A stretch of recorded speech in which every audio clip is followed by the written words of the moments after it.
இன்றைய வாசகங்கள் ஏப்ரல் 6, 2025 தவக்காலம் 5ஆம் வாரம் ஞாயிற்றுக்கிழமை. முதல் வாசகம்.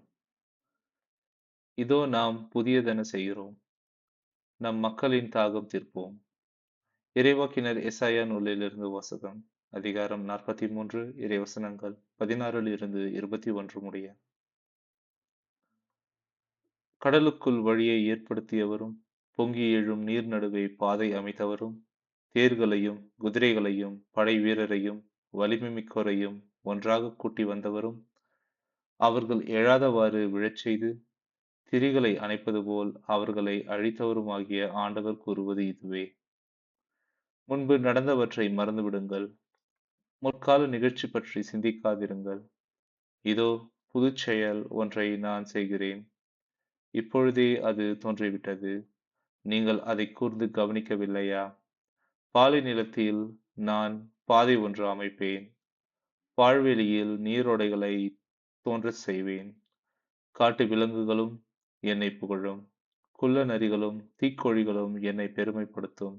ஏனெனில் தேர்ந்தெடுக்கப்பட்ட என் மக்களுக்கு பாலை நிலத்தில் குடிக்க கொடுப்பேன், பாழ்நிலத்தில் நீரோடைகள் தோன்றச் செய்வேன். எனக்கென்று நான் உருவாக்கிய இந்த மக்கள் என் புகழை எடுத்துரைப்பர். இது ஆண்டவரின் அருள்வாக்கு. இறைவா உமக்கு நன்றி. பதிலுரை பாடல். பல்லவி. ஆண்டவர் மாபெரும் செயல் புரிந்துள்ளார், அதனால் பெருமகிழ்வடைகிறோம். சீயோனின் அடிமை நிலையை ஆண்டவர் மாற்றினபோது நாம் ஏதோ கனவு கண்டவர் போல இருந்தோம். அப்பொழுது நமது முகத்தில் மகிழ்ச்சி காணப்பட்டது. பல்லவி. ஆண்டவர் மாபெரும் செயல் செய்துள்ளார், அதனால் பெருமகிழ்வடைகின்றோம். ஆண்டவர் அவர்களுக்கு மாபெரும் செயல் புரிந்தார் என்று பிற இனத்தார் தங்களுக்குள் பேசிக்கொண்டனர். ஆண்டவர் நமக்கு மாபெரும் செயல் புரிந்துள்ளார், அதனால் நாம் பெருமகிழ்ச்சியுறுகின்றோம். பல்லவி. ஆண்டவர் மாபெரும் செயல் புரிந்துள்ளார், அதனால் பெருமகிழ்ச்சி அடைகின்றோம். ஆண்டவரே, தென்னாட்டின் வறண்ட ஓடையை நீரோடையாக, வான்மழையை மாற்றுவது போல எங்கள் அடிமை நிலையை மாற்றியருளும். கண்ணீரோடு விதைப்பவர்கள் அக்களிப்போடு அறுவடை செய்வார்கள். பல்லவி. ஆண்டவர் மாபெரும் செயல் புரிந்துள்ளார், அதனால் பெருமகிழ்ச்சி அடைகின்றோம். விதை எடுத்து செல்லும்போது அழுகையோடு செல்கின்றார்கள், அரிகளை சுமந்து வரும்போது அக்களிப்போடு வருவார்கள். பல்லவி. ஆண்டவர் மாபெரும் செயல் புரிந்துள்ளார், அதனால் பெருமகிழ்வடைகின்றோம். இரண்டாம் வாசகம். கிறிஸ்துவின் பொருட்டு நான் அனைத்தையும் இழந்துவிட்டேன், சாவில் அவரை ஒத்திருக்கவும் விரும்புகிறேன். திருத்துதர் பவுல் பிலிப்பியருக்கு எழுதிய திருமுகத்திலிருந்து வாசகம். அதிகாரம் 3, இறைவசனங்கள் 8-14 முடிய. சகோதர சகோதரிகளே, உண்மையில் என்னை பொறுத்தமட்டில் என் ஆண்டவராம் கிறிஸ்து இயேசுவை பற்றிய அறிவையே நான் பெரும் ஒப்பற்ற செல்வம்.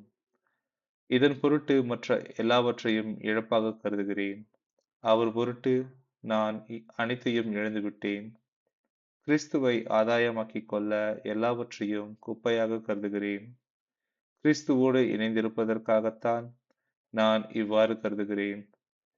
திருச்சட்டத்தின் அடிப்படையில் நான் கடவுளுக்கு ஏற்புடையவன் ஆக இயலாது. கிறிஸ்துவின் மீது கொண்டுள்ள நம்பிக்கையால் தான் அவருக்கு நான் ஏற்புடையவன் ஆக முடியும். இந்த ஏற்புடைமை கடவுளிடமிருந்து வருவது, நம் நம்பிக்கையை அடிப்படையாக கொண்டது. கிறிஸ்துவையும் அவர்தம் உயிர்த்தெழுதலின் வல்லமையையும் அறியவும், அவருடைய துன்பங்களில் பங்கேற்று சாவில் அவரை ஒத்திருக்கவும் விரும்புகிறேன். அப்பொழுதுதான் நானும் இறந்தோருடன் உயிர்த்தெழ இயலும். நான் இவற்றை ஏற்கனவே அடைந்துவிட்டேன் என்றோ நிறைவு எய்துவிட்டேன் என்றோ சொல்வதற்கில்லை. கிறிஸ்து இயேசு என்னை ஆட்கொண்டதற்கான நோக்கம் நிறைவேறுவதற்காக தொடர்ந்து ஓடுகிறேன். அன்பர்களே, இந்நோக்கம் நிறைவேறிவிட்டது என நான் எண்ணவில்லை. ஆனால் ஒன்று மட்டும் செய்கிறேன். கடந்ததை மறந்துவிட்டு முன்னிருப்பதை கண்முன் கொண்டு பரிசு பெற வேண்டிய இலக்கை நோக்கி தொடர்ந்து ஓடுகிறேன். கிறிஸ்து இயேசுவின் மூலம் கடவுள் எனக்கு மேலிருந்து விடுக்கும் அழைப்பே அப்பரிசாகும். இது ஆண்டவரின் அருள்வாக்கு. இறைவா உமக்கு நன்றி. நற்செய்தி வாசகம். உங்களுள் பாவம் இல்லாதவர் முதலில் இப்பெண் மேல் கல் எறியட்டும்.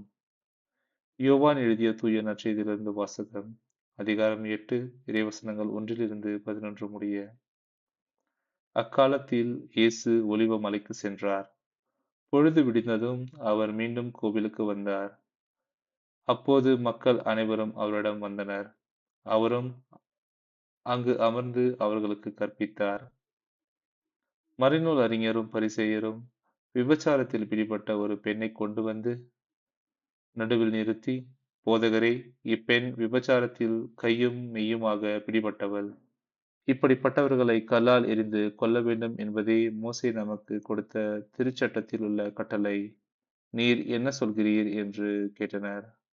அவர் மேல் குற்றம் சுமத்த ஏதாவது வேண்டும் என்பதற்காக அவர்கள் இவ்வாறு கேட்டு சோதித்தார்கள். இயேசு குனிந்து விரலால் தரையில் எழுதிக் கொண்டிருந்தார்.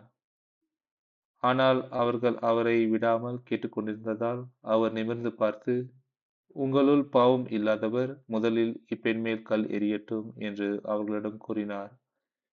மீண்டும் குனிந்து தரையில் எழுதிக் கொண்டிருந்தார். அவர் சொன்னதைக் கேட்டதும் முதியோர் தொடங்கி ஒருவர் பின் ஒருவராக அவர்கள் யாவரும் அங்கிருந்து சென்று விட்டார்கள். இறுதியாக இயேசு மட்டுமே அங்கு இருந்தார். அப்பெண்ணும் அங்கேயே நின்று கொண்டிருந்தார். இயேசு நிமிர்ந்து பார்த்து, அம்மா, அவர்கள் எங்கே? நீர் குற்றவாளி என்று எவரும் தீர்ப்பிடவில்லையா என்று கேட்டார். அவர், இல்லை ஐயா என்றார். இயேசு அவரிடம், நானும் தீர்ப்பளிக்கவில்லை. நீர் போகலாம். இனி பாவம் செய்யாதீர் என்றார். இது ஆண்டவரின் அருள்வாக்கு. கிறிஸ்துவே உமக்கு புகழ்.